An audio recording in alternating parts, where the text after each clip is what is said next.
Hey guys, tonight we're stepping into the secret world of Japanese courtesans, women who were far more than just entertainers.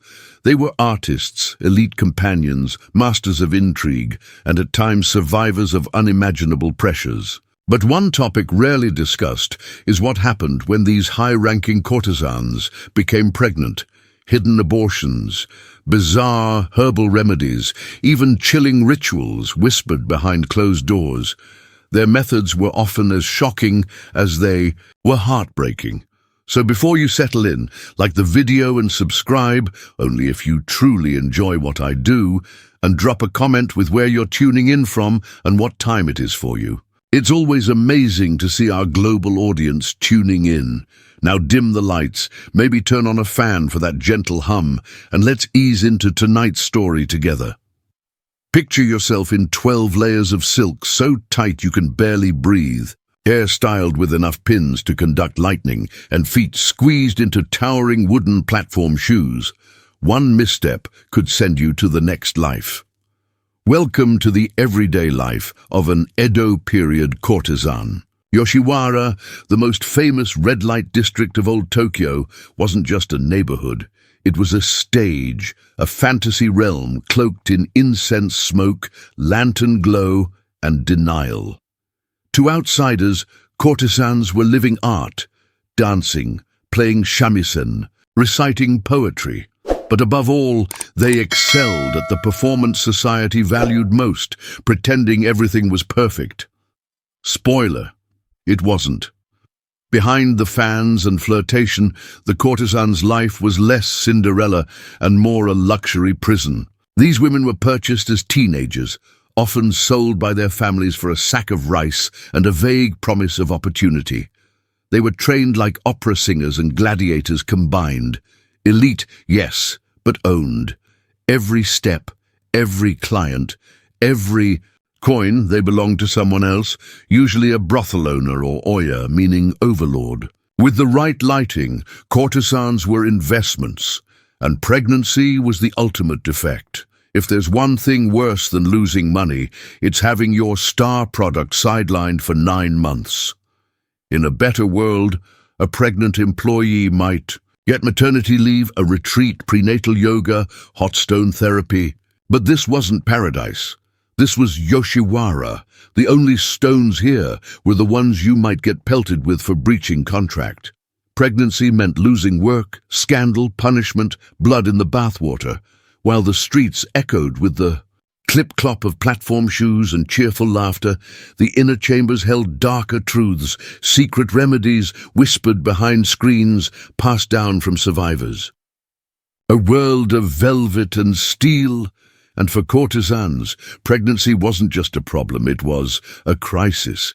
If you've ever signed a contract without reading the fine print, congratulations, you've shared something in common with an Edo-era courtesan. Only her fine print included lines like, "You will never own your life again," and "Don't get pregnant unless you like pain, shame, and herbal poison." Courtesans rarely entered with resumes. They were sold as girls, sometimes as young as 7 by families desperate or indifferent. With no Netflix around, entertainment meant selling daughters and blaming karma. Inside the brothel, everything carried debt. The kimono, hair oil, lessons in poetry, tea ceremony, pretending to be thrilled by middle-aged men rambling about rice taxes. Debt piled up. By the time she saw her first client, she owed more than a failed startup, and her contract, let's call it that, was a glorified leash. It dictated her sleep, her clients, her smiles, and most importantly, assured her uterus. Stayed decorative. Pregnancy wasn't in the brochure. Clients were diverse, drunk samurai, lonely merchants, hopeful poets whispering about cherry blossoms. They didn't want commitment. Often not even eye contact, and if they got a courtesan pregnant, they vanished faster than your paycheck after payday. Of course, the brothel didn't blame them. That would be too progressive.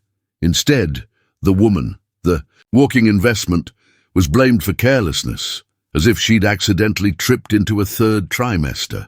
In some houses, even the suspicion of pregnancy could relegate a courtesan to lower-tier clients, or worse, lock her away until the problem vanished. It was about control, reputation, and profit. Babies shattered illusions, and nothing kills. Romance faster than morning sickness. So what happens when a Yoshiwara courtesan does the one thing she's never allowed to do? No, not falling in love, that's frowned upon but survivable. I mean pregnancy, when her stomach swells not from fish soup bloat, but life, the ultimate plot twist. In this elegant silk prison, pregnancy wasn't a miracle. It was biological. Betrayal and a career ender.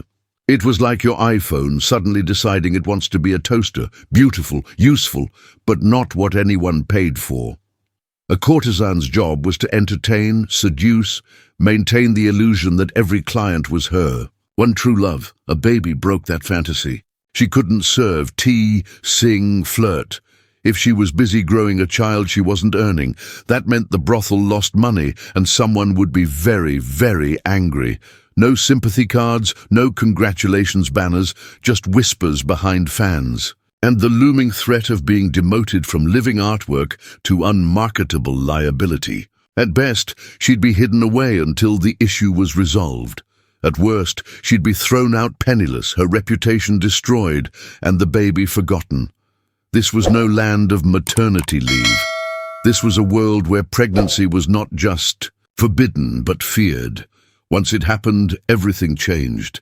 The oiran, who was once the jewel of the district, became a cautionary tale, shrouded in silence, shame, a reminder that bringing life into the world might also mean losing your own. You might think that in Yoshiwara, where secrets flowed freer than sake, pregnancy would be met with quiet sympathy. Nope. The moment a courtesan suspected she was pregnant, a ticking clock began. Not toward motherhood, but toward ruin. And she was utterly alone. No friends, no comforting words or pickles, no spa days or massages, just paper walls, fake smiles and lies. Everything became cloaked. Morning sickness blamed on bad shellfish, fatigue chalked up to dancing all night, mood swings dismissed as sweet summer child. Beneath painted faces and elegant kimonos lay a hidden world of whispers, secret rituals, quiet panic. Courtesans passed remedies in code like haunted family recipes.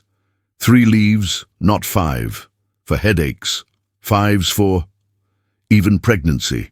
Tests had to be secret. Girls became experts in reading their own bodies. A missed period blamed on stress, diet, Mercury retrograde, or pissed-off gods.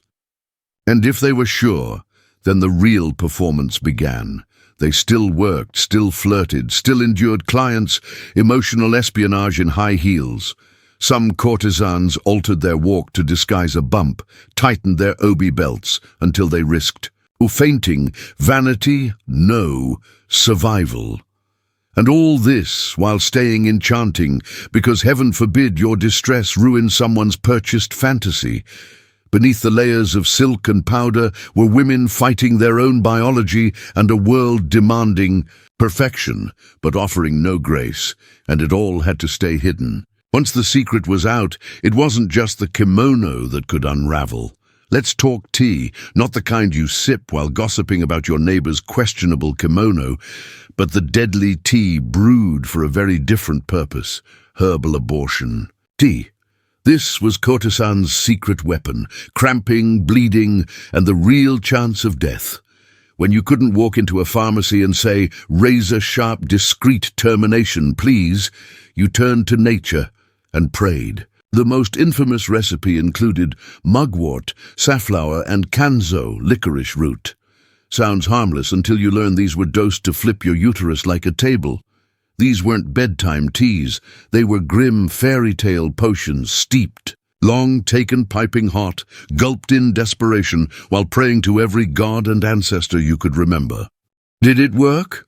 Sometimes. But sometimes it wrecked your insides, triggered hallucinations, or brought a fever that felt like a preview of the afterlife. And recipes varied, passed in code. Add ginger if you want speed, or be careful with safflower or your skin may burn. Some said it was part science, part superstition, and completely unregulated disaster. The worst part? You had to keep working through it all, entertaining clients, smiling brightly, making small talk about moonlight and cherry blossoms while bleeding inside, praying that this cup would do the trick. And if the tea failed, there was no reset button, just a descent down a darker path. For some, herbal tea was enough. For others, it was only the beginning of a play called Please Don't Let the Brothel Find Out. In the pleasure quarters, even something as seemingly innocent as tea could become a lethal gamble. When your existence hinges on silk smiles and hidden secrets, one wrong sip could unravel everything. If the tea failed, and let's be honest, herbal roulette was hardly foolproof, there was always the midwives, not the gentle birthing attendants. From folktales, but shadowy women known in Yoshiwara as basan, or old women. They lurked in alleyways, no signage, no appointments, no receipts. Just pain, blood, and prayer. Most had been caught themselves, forced from the business by time or misfortune. With no savings, no pension, and no more chance to flirt with clients, they became clandestine abortion specialists. You didn't seek them out. You heard whispers, slipped a note into a sleeve, knocked at the right door at the late hour, and hoped you had enough coin and courage. Their tools, crude metal, boiling water, cloth rags. Sanitation was a concept for another time. No anesthesia, no aftercare, just grit, teeth clenching, and silent prayers to whichever gods were listening. To desperate courtesans, these midwives were grim saviors. They never asked questions and never told lies. Payment could be money or hairpins, trinkets, silk sashes. One midwife reportedly accepted a rare perfume bottle and wore it like a badge of honor. The risks? Infection, hemorrhage, infertility, or death. Many never returned. Officially, they died of fevers. Unofficially, they met a grimmer fate. If something went wrong, there was no legal recourse. Who would you report this to? Excuse. Me, officer. Can you arrest me for seeking an illegal abortion in a government-regulated pleasure district? These midwives were the last refugee before ruin, operating on candlelight, trembling hands, and a prayer that today wasn't the day. Death collected her fee, and somehow trust was forged between these broken women and the ones who helped them. Then there was the boiling bath method, a home remedy that turned the womb into a sauna from hell. Courtesans soaked in scalding water until dizziness set in. Some added mugwort or drank sake beforehand. The idea, make the body reject the pregnancy. It was fast, cheap, and covert. No tools, no midwife, just heat and endurance. Burns, shock, heat stroke, these were accepted collateral. Women fainted mid-bath, dragged away in silence, and often died unseen. Still, the method persisted because brothel owners viewed it as customer service, self-harm for the sake of maintaining profits. When that failed, the next tactic was tight binding, known as harobi. Wrapping the abdomen in cloth strips, courtesans sculpted themselves into glamorous sushi rolls to hide the swelling. Breath control, digestion issues, compressed organs were mere inconveniences. In Yoshiwara, a flat belly and perfect posture were vital. Some women barely breathed, sat, or moved, everything to avert discovery. The result? Internal damage, fainting spells, bleeding. But illusion and survival outweighed comfort. And then there were rice balls soaked in sake, vinegar, or pickled. Plums, folk remedies meant to dissolve the problem from within. Women consumed them as both food and ritual, whispering verses like, "Return to the river, little child, for now is not your time." It offered a semblance of hope, a prayer, disguised as sustenance, but biology didn't heed folklore. The rice balls rarely worked, though they provided emotional consolation in a cruel world. By then, most courtesans had tried everything: teas, baths, bindings, rice balls. The next step was confronting the father, admitting, "That man is long gone." Clients, married men, officials, nobles never stayed. Any implication of consequences led to silence or an abrupt move to Osaka. Sometimes a few coins were sent discreetly, often nothing. The courtesan was a fantasy, and fantasies don't get pregnant. Fatherhood was ghosted, literally and institutionally. For the courtesan, there was no pause for grief or outrage. There was only the next performance, the next disguise, the next lie to keep the silence inside. Pregnancy was disaster, brothel discovery, apocalypse, no sympathy, no celebration, no baby shower. The brothel was landlord, agent, stylist, enforcer. Its rule was simple: don't get pregnant. And when rumors started, she looks pale, she skipped a cycle. Surveillance began. Friends were coerced to report. Work was reduced to prep a replacement. Punishments varied. Demotion to serve unsavory clients, confinement, outright expulsion. No support, just shame. In elite houses, they might pretend she was on a retreat. But everyone knew. Pregnancy wasn't a personal issue. It was a business liability. In a world built on fantasies, reality was intolerable. Handling it was not about empathy or care, but about ruthless calculation, and the subtle eraser of a woman who violated the rule. Everyone acted as if hadn't already been broken.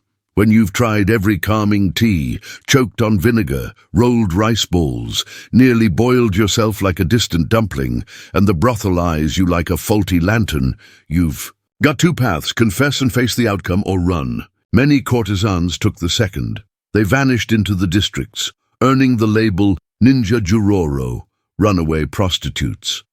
The term roughly meant she spoiled the fantasy. Now bring her back, because escape wasn't just frowned upon, it was illegal.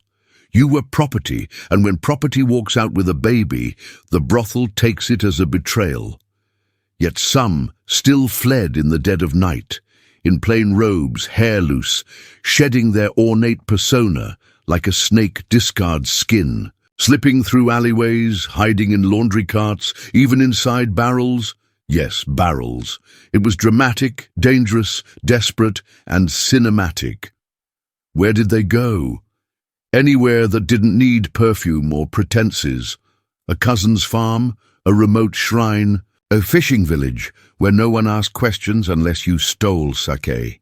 Places where Yoshiwara closed doors, not opened them. Not all succeeded. Some were caught, dragged back, punished publicly, both as warning and morale booster for staff. Look what happens when you pretend free will. Others disappeared so completely they became urban legends, like the oiran who escaped to become a nun, rumored to live in the hills, reading fortunes and raising her child like a ghost.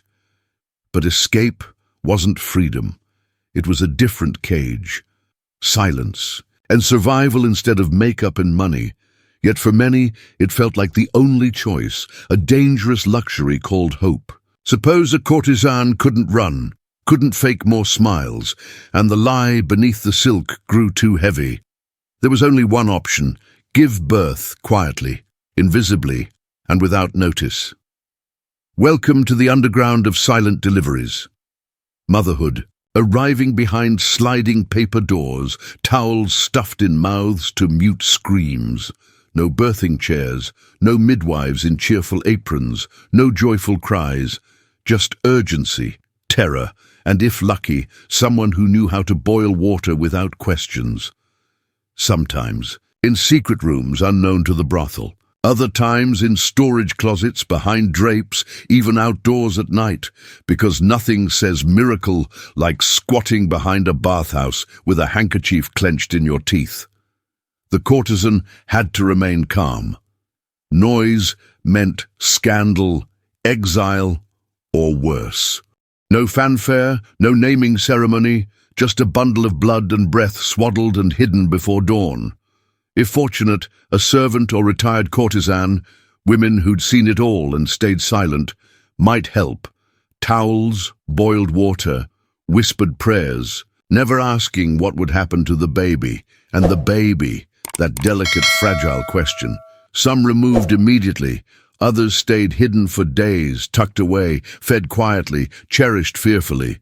But everyone knew it was temporary. No innocence, In the pleasure quarters, what these women endured, physically, emotionally, is almost unspeakable. Yet they did it, because the alternative was worse. They gave birth like ghosts, wiped their faces, fixed their hair, then returned to the brothel floor as if nothing had occurred. No maternity leave, no postnatal care, just another performance, because in Yoshiwara the show goes on. If a courtesan managed secret childbirth, one final crisis remained, a tiny, crying, impossibly fragile child. In the pleasure district, babies were liabilities, not blessings, with loud lungs, bottomless hunger, impossible to explain to the next client. So she walked under cover of night to town's edge, to roadside shrines of abandonment, koya, or ubesti, quiet stone altars, half worship, half dumping ground, unpublicized yet widely known. A mother, a courtesan servant, any failed woman, left her swaddled infant on the steps, sometimes with a name or charm or prayer paper, then walked away. No goodbyes, no witnesses, no return. If lucky, a monk or stranger found the child. Sometimes temples took them, sometimes orphanages or household servants, sometimes they vanished into forgotten stories. The courtesan didn't leave the baby for lack of care, but because there was no alternative, no children allowed, no legal protection, no future she could offer while hunted, hiding with nothing but a comb and bloodied obi. So she made the unthinkable choice, not out of cruelty, but love distorted by desperation. Some shrines were rumored haunted. Locals said they heard weeping, not from babies, but mothers, the echoes of regret carved into wind like invisible gravestones. The shrine was an altar to dreams that never stood a chance. And the most haunting part, no one asked who left the child, because in the floating world everyone knew, but everyone pretended not to. In Japanese tradition, an unborn or aborted child isn't just a medical note. It's a spirit. In the courtesan's world, these spirits were called mizuko, water children, a poetic name for something profoundly heavy. The souls of children born, then abandoned, or never born and never raised. No matter how quiet the birth, how silent the abandonment, these spirits didn't vanish. They lingered between life and death. They mirrored the women, glamorous yet enslaved, adored but discarded, present yet unseen. A strange kinship formed, one ghost carrying another. Some women were haunted emotionally and spiritually. Mizuko were believed to bring misfortune, illness, nightmares if not honored. And the courtesans, never free in life, sought freedom for their unborn in death. Thus the Mizuko Kuyo, secret rituals, whispered apologies, emotional exorcisms with prayer beads and incense. Small ceremonies at quiet temples or private, late night. Offerings with lantern and trembling hands. Baby toys, flowers, red bibs tied to Jizo statues, the Buddhist guardian of children and travelers. Courtesans couldn't raise their children, but they could ask gods to protect them. It was the only parental act allowed, and it was heartbreaking. Imagine lighting incense for a child you couldn't name, whispering, "I'm sorry," not for lack of love, but because there was love in a world that wouldn't allow its expression. Some returned again and again, others visited once, too afraid to reopen the wound, but all carried it, because even in a world built on forgetting, some memories refused to drown.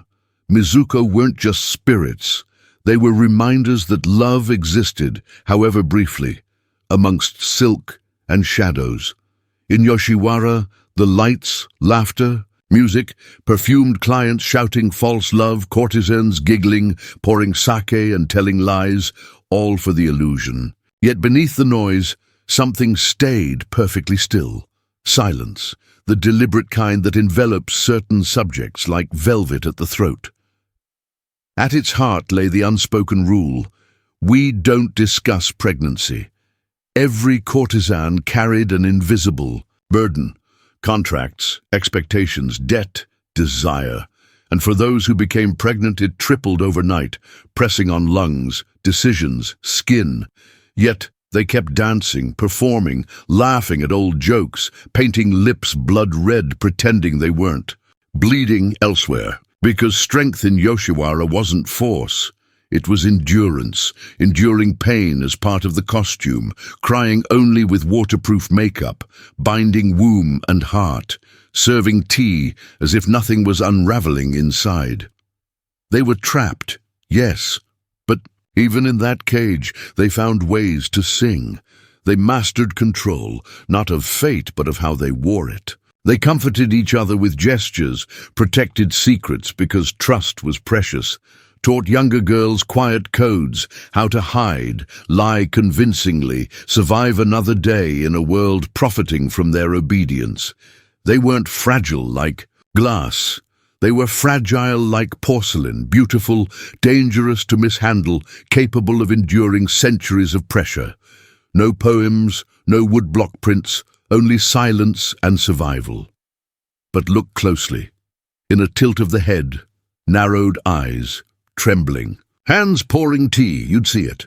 They were artists, yes, but also warriors, wrapped in silk and rouge. For those carrying the unbearable, the unborn, the forgotten, the shame, for those no one named, standing at all was strength, masquerading as elegance and grace. Make no mistake, it was strength. They were never meant to be remembered. Courtesans existed to be consumed, not truly known or understood. Once the spotlight faded, they were swept aside like yesterday's incense smoke, especially those who got pregnant. No statues, no poems, no history books, recording names of girls who bled quietly behind screens, who left offerings for unseen children, who disappeared in the night with swollen bellies, and enslaved people confronted legal and physical danger. At every turn, even white miners quarreled among themselves. Claims were stolen, camps exploded in gunfire, wealth bred conflict. Each person felt entitled to the treasure. Gold sparked chaos, eroded ethics and reshaped values. Men who once held family, church and law in high regard found themselves bribing, lying, stealing and even killing, all for a flash of glitter. Once you glimpsed gold, your soul was forever altered. The gold rush wasn't merely an event, it was a frenzy, a metamorphosis. For every ounce extracted, something deeper, justice, peace, community or conscience, was buried. Gold shimmered in rivers, but justice, that was elusive. In early California, before statehood, law was feeble. It wasn't yet a state. It was a turbulent frontier where wealth or a bigger gun often decided right from wrong. So miners drafted their own mining codes, informal rules on claims, boundaries, conduct. Offenders faced a jury of their weary peers. Fairness was relative. Steal my shovel, you might be warned. Find a nugget on my land, you might be hanged. Vigilante justice prevailed. With few sheriffs around, towns formed committees to enforce order. Whipping, exile or noose followed, often without any real evidence. Saloons served multiple roles: drinking dens, courts, gambling halls, sometimes execution sites. A drunken insult could spark a gunfight. A lost card game might end in murder. Under lantern light, gunfire and lawlessness were inseparable. Claim jumping was rampant. Rival camps fought over land with fists, bullets, or hastily tacked up signs. Yet amid the disorder, communities emerged, makeshift governments formed, genuine sheriffs were elected, and towns built courthouses instead of gallows. California drafted a constitution in 1849, even before achieving statehood in 1850. The wild West gradually soured itself, slowly, harshly, inconsistently. Still, many wounds remained. Justice had been improvised, and often came too late for the buried or hanged. The California gold rush echoed across the globe. By 1850, ships from every continent docked in San Francisco Bay, filled with dreamers. Gold fever was worldwide. California became an idea. Miners came from Chile, Peru, Mexico, the West Indies, and China, drawn by Gold Mountain. Europeans, including Irish, Germans, Italians, French, and a few Australians also arrived. California became a roiling, multilingual swirl, tents pitched side by side, arguments in dozens of tongues, cooking fires scented by ingredients from 5 continents. At first it seemed wondrous, but scarcity bred suspicion and prejudice. Foreign miners faced hostility and taxes like the foreign miners' tax. Chinese laborers were especially vulnerable, driven off claims, beaten, sometimes killed while officials looked on. Spanish-speaking miners, even born in California, faced legal bias and mob violence. Racism was systematic. Still, many persevered. They founded communities, temples, churches, and firms. San Francisco's Chinatown grew. Latino settlements prospered. Though marginalized, these global pioneers shaped California's culture, cuisine, and spirit. The gold rush didn't just draw Americans west, it drew the world, and revealed what happens when cultures collide over wealth rather than ideals. By the mid-1850s, the easy gold in rivers was gone. Remaining gold lay deep, requiring costly tools. The rush had ended. Many hopefuls realized it was never a promise, only a gamble, and most lost. Some stayed on as wage laborers in industrial mining outfits. Hydraulic mining blasted entire hillsides, which extracted gold faster but devastated landscapes. Debris clogged rivers, mercury polluted farmland. Lawsuits eventually halted hydraulic mining decades later. Others left, exhausted, ill, disillusioned. Some returned home penniless, others chased new rumors in Oregon, Nevada, Colorado. A few stayed, becoming shopkeepers, ranchers, teachers, and civic leaders. They rooted California not with shovels, but by planting permanence. Because though gold dried up, ambition endured. California evolved from forgotten territory to statehood in 1850. It gained roads, ports, towns, newspapers, banks. The gold rush redrew America, filling the West with people, ambition, violence, devastating indigenous nations, transforming the economy, turning a frontier into a symbol of renewal. What began with a sparkle ended with an empire, its legend enduring. Nearly 2 centuries later, California wears the gold rush like a second skin. The Golden State, motto, Eureka. It's woven into national identity, a cultural myth. Not just about metal, but reinvention. That fortune can be chased, fought for, earned by anyone with grit and some madness. It birthed the American dream. Yes, it spurred growth, innovation, new cities like San Francisco, the railroad, and California's rise. But it left deep scars. Native populations decimated, landscapes damaged, racist laws enacted. Chinese laborers, Mexican miners, black pioneers, they all helped build California, but their tales are often overshadowed by the myth of the white prospector. Still, people come, not for gold perhaps, but for something akin, tech, fame, reinvention. Silicon Valley isn't far from Sutter's Mill. Tools have changed from pickaxes to code, but hunger remains. That enduring belief that somewhere ahead, with enough courage and luck, everything can change. That is the real legacy. The gold rush was not just a rush for metal, but a collision of cultures, ambitions, and illusions. It revealed humanity's heights and depths within a decade. One accidental discovery transformed a nation. Gold is mostly gone, but the dream lives on. Digging Helen. Adams Keller was born June 27, 1880, in Tuscumbia, Alabama, amid cotton fields and southern sunlight. Her parents, Arthur and Kate, delighted in her health, beauty, and curiosity. Bright blue eyes, eager laugh. In her first 19 months, she was like any child, crawling, babbling, chasing shadows, enjoying the dog, the garden, the breeze, rich in sound and color, until she lost it all. In February 1882, Helen fell severely ill. Doctors blamed scarlet fever or meningitis. They watched and waited. She burned with fever and trembled, and when it broke, she survived. But the cost was immense. She lost sight and hearing. Her world shut down, dark and silent. Not yet 2 years old, she was cut off from the senses that connect us. Her family hoped it was temporary, that she might see, hear again, respond to sound or sight. But time revealed that wasn't the case. Imagine a lively toddler, intelligent and full of energy, suddenly unable to see familiar faces, feel a mother's voice, or hear her name. She had no language, no symbols, no means to express need or fear, only frustration and rage. She learned simple gestures, nodding, opening doors, but not meaning. Her world became texture, vibration, smell. Inside her, a storm. By age 5, Helen was described as a wild child. Intelligent, strong-willed, feral, untamed by convention, driven by a storm inside her, and completely unmanageable.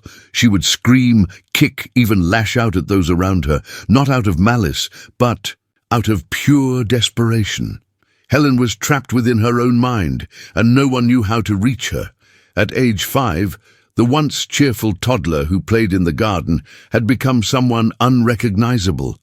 Imagine being completely isolated. No sight, no sound, no words, just raw sensations and confusion. For Helen, life was a blur of textures and impulses.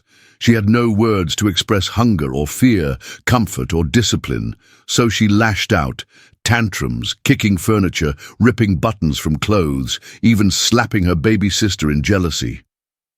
Mealtimes became battles. She ate with her hands, grabbed from others' plates, screamed when corrected. Her moods could swing from joy to fury in an instant. The Kellers were at a loss. Helen was intelligent. She learned routines, unlocked doors, mimicked chores, but her intelligence amplified her defiance. Family suggestions ranged from sending her to an asylum to giving up hope. But her mother, Kate, refused. She wrote letters and sought help far and wide. That search led to Alexander Graham Bell, known for the telephone but also for deaf education. Bell didn't have the answer, but he recommended the Perkins Institute for the Blind in Boston, and Perkins suggested a young teacher named Anne Sullivan. At 20, visually impaired herself, poor, determined, and entirely unprepared for Helen. Anne arrived in Alabama in March 1887. Helen was a bright child with wild hair, a mischievous grin, and a scream that shook the house.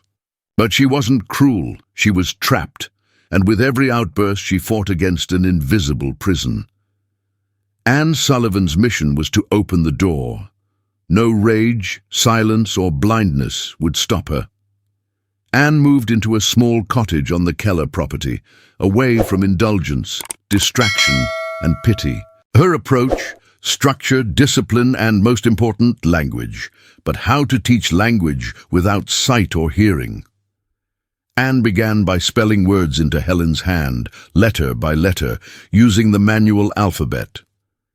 D-O-L-L, she spelled, as she handed her a doll.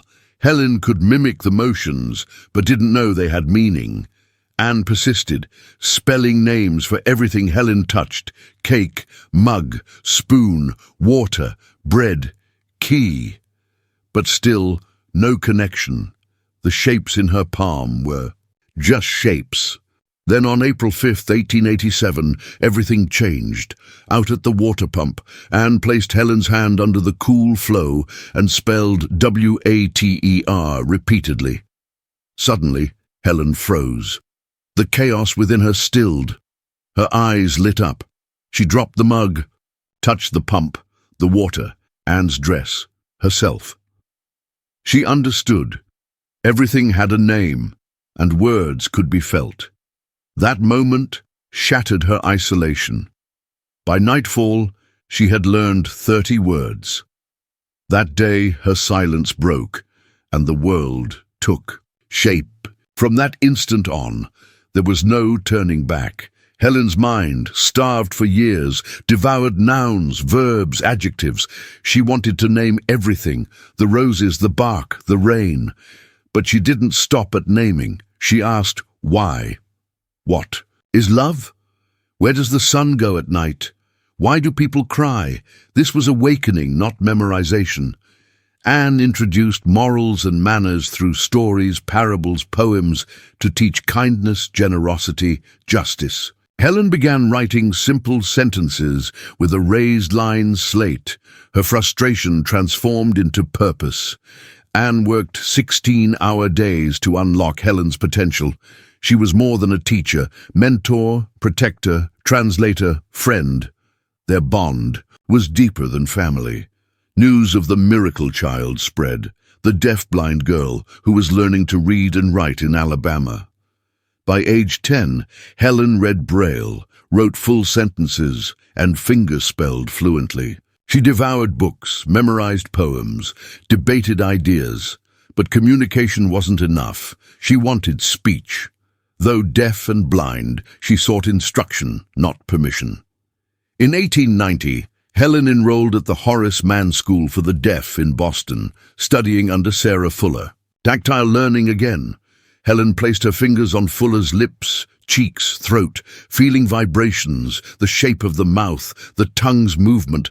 Slowly, painfully, letter by letter, she began to speak. Her first word, it, then is. Each syllable was a triumph of courage over impossibility. Her voice was hard to understand at first, endearing yet unclear.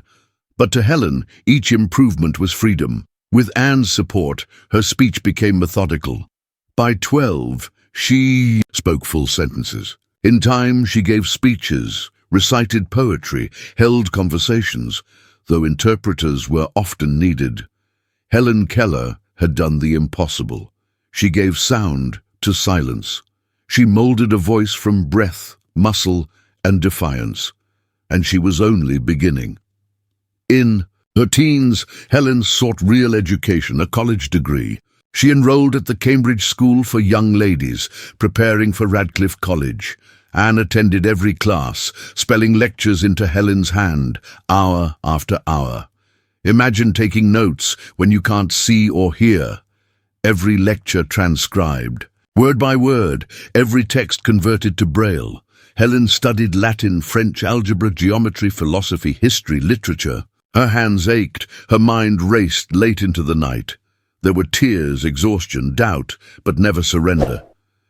In 1900, she was admitted to Radcliffe. Suddenly, she was more than a student. She was a symbol. Photographers captured her studying. Reporters wanted the story. But Helen didn't want attention. She wanted equality. Despite skepticism from professors and administrators, Helen persevered. In 1904, at 24, she graduated cum laude from Radcliffe, the first deaf-blind person to earn a college degree. Her achievement proved that disability is not inability.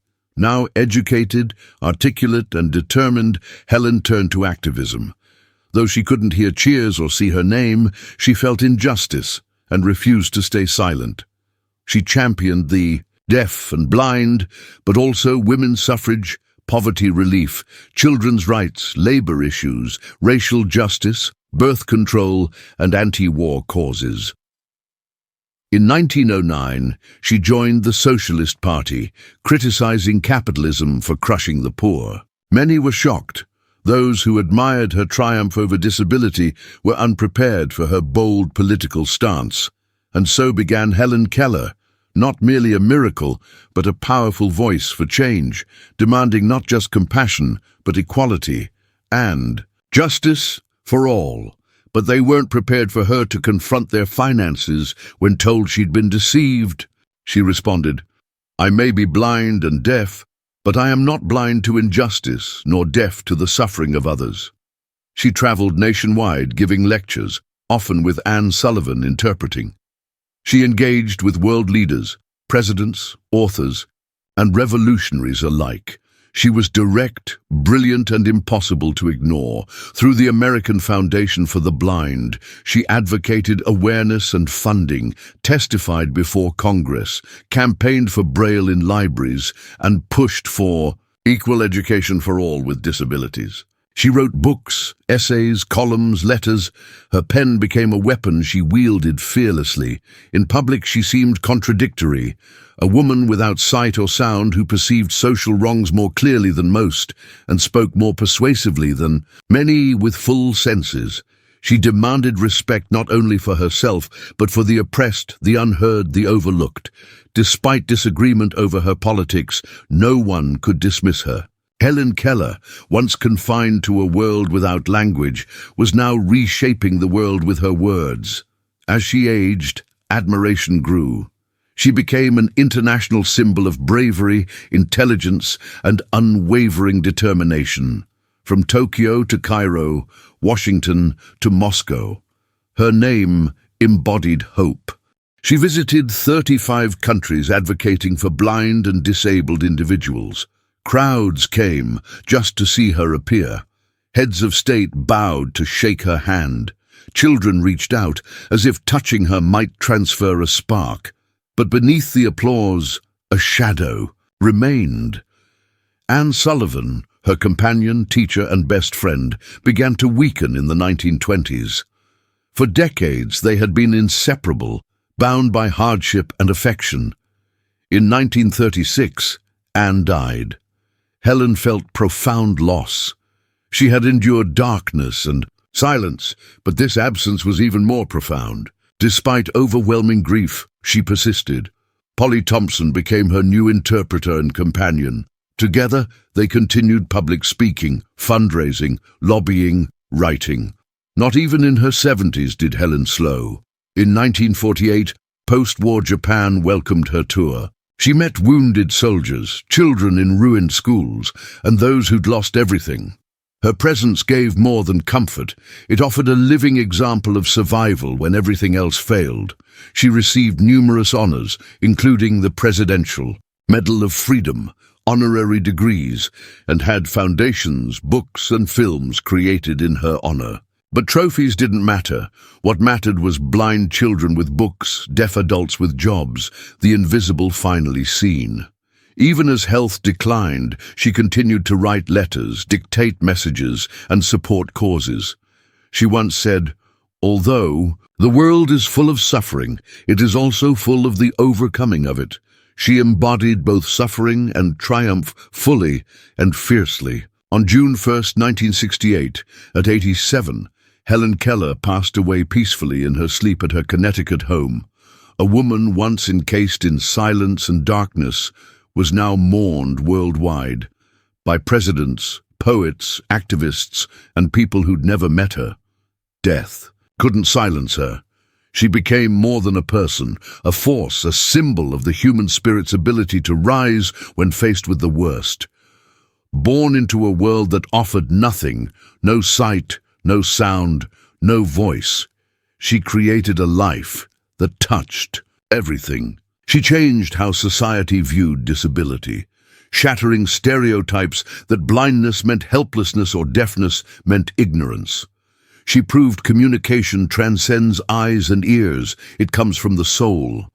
She wrote 14 books, delivered hundreds of speeches, met every U.S. president from Grover Cleveland to Lyndon B. Johnson. She changed laws, institutions, but above all, minds. Her life was far from easy. She faced illness, rejection, grief, and public criticism, but never let them define her. Instead, she defined herself emphatically. "I am only one," she once said, "but still I am one. I cannot do everything, but still I can do something." And what she did reshaped history. Today, schools bear her name, statues stand in her honor, her books are still read, her quotes shared by those who need strength. When life feels too heavy, when silence is too loud, when darkness stretches endlessly, her legacy reminds us there's always a way forward. You may not see it, you may not hear it, but you can be it. Helen Keller never saw a sunrise or heard applause, yet she taught the world to listen, and that's a voice that endures. Long before runways and designer labels, civilization's first fashions emerged from sunlight, sand, and survival. In ancient Egypt, clothing wasn't only practical, It held sacred meaning. Along the Nile and across the desert, people draped linen, light and airy, woven from riverbank-grown flax. Their garments did more than tame the heat. They carried spiritual significance. Pharaohs wore finely pleated kilts, golden pectorals, and elaborate collars inlaid with lapis lazuli, carnelian, and turquoise, each color symbolic: white for purity, green for fertility, blue for the divine. The complexity of a weave reflected divine hierarchy. Children remained unclothed until puberty, their innocence on display, while elites appeared as living sculptures, garments embodying cosmic harmony. Across the Fertile Crescent, Mesopotamian fashion blended utility and status. Men wore wool skirts with belts, women layered robes and veils. Even the Code of Hammurabi included clothing rules: veils for noblewomen, forbidden for slaves. In ancient India, fashion introduced vibrant hues through hand-spun cotton, early silk, and plant-dyed traditions like indigo and madder. Attire, saris, dhotis, turbans, communicated regional identity, ritual significance, and social status. Though the Indus Valley left scant written records, terracotta figurines reveal hairstyles, jewelry, and textiles that express culture across millennia. In China, silk was revolutionary. Legend credits Empress Leizu with discovering it after a silkworm cocoon fell into her tea. By the Shang dynasty, silk had become a state secret. Reserved for rulers, silk signified imperial privilege. Garments, under the Tang and Han dynasties, featured dragons, phoenixes, and clouds, symbols of rank and destiny. Further west in India, fashion turned bold, colorful, sensual. The sari, woven of cotton or silk dyed with indigo, turmeric, was more than elegant. Its drape and border conveyed region, caste, status. In Japan, early silk robes called junihito featured meticulously matched colors. As the samurai class rose, functional yet symbolic dress emerged. The kimono. It communicated season, event, and political allegiance. Warriors wore crested kimonos beneath armor. Geishas and courtiers' sleeves became canvases for art. Across Asia, fashion balanced refinement with restraint. Each pleat, pattern, stitch was careful and deliberate. As fabrics traveled along the Silk Road, they carried cultural meaning sewn into skin. In medieval and Renaissance Europe, clothing defined identity. From castles to candlelit courts, fashion became strategy. The rich wore fur-lined cloaks, jeweled belts, ornate braids. Dyes signified status. Deep blue meant wealth. Scarlet signaled royalty or cardinals. Sumptuary laws restricted silk and colors to nobility. During the Renaissance in Florence and Venice, garments became lavish. Men wore puffed sleeves, women wore velvet gowns with rigid bodices and embroidered sleeves denoting family and power. Fashion became performance. Rich fabrics showed who could afford extravagance. Corsets emerged for posture and modesty, later shaping silhouettes, becoming emblems of feminine elegance and restriction. In the courts of France and England, fashion reached extreme heights. Towering wigs, lace collars, structural dresses supported by scaffolding. It wasn't merely for warmth, but a public declaration of status. By the 17th century, at Louis XIV's court, fashion was policy. In Versailles, everyone wore costume. Men wore brocade coats, gold embroidery, lace cuffs, silk stockings, red. Heels, mirroring the king. Hair powdered, wigs curled, sometimes sprouting miniature ships. Women's pannier-supported gowns stretched feet wide. Powdered faces were standard. In both Greece and Rome, clothing was more than skin protection. It declared rank, citizenship, virtue. Alongside Asia's luxury, Europe's excess spoke a shared truth. Garments were more than objects. They were political statements, cultural, languages and symbols of power sewn into society. Beauty spots were once placed like exclamation marks, charming, absurd, and entirely political. In a world where wealth equaled power, fashion became the language of elite separation. To the nobility, clothing was a way to elevate themselves. To everyone else, it was a painful reminder of exclusion. Then came the French Revolution in 1789. The people stormed Versailles, not just the palace, but all it symbolized. Extravagance, inequality, silk and satin, while many went hungry. The guillotine didn't just cut down monarchs, it brought an end to wigs, heels and corsets. Upper class. Fashion became a symbol of oppression. Suddenly, simplicity became powerful.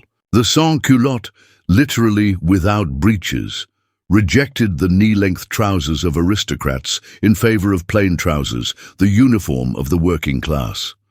Wearing opulent clothes during this period wasn't just tone-deaf, it was dangerous. In the aftermath of revolution, fashion became more democratic.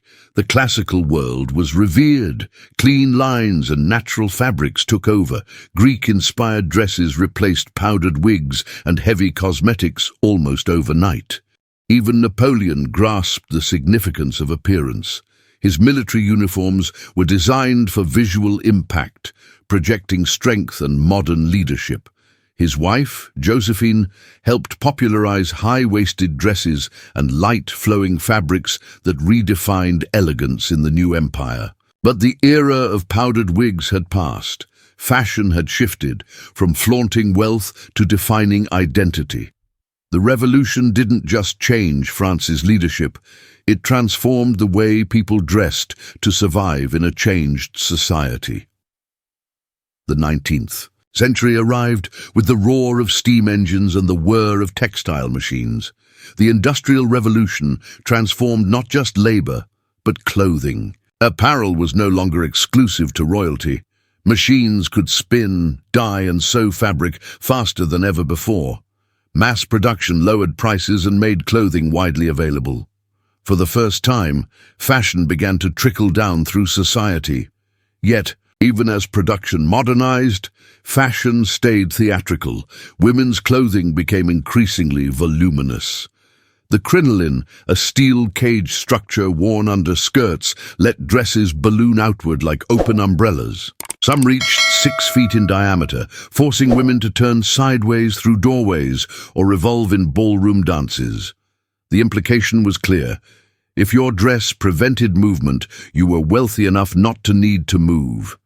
Meanwhile, corsets cinched, tighter, crafting impossibly narrow waists. The ideal woman was a delicate silhouette floating on waves of silk, lace, and tulle.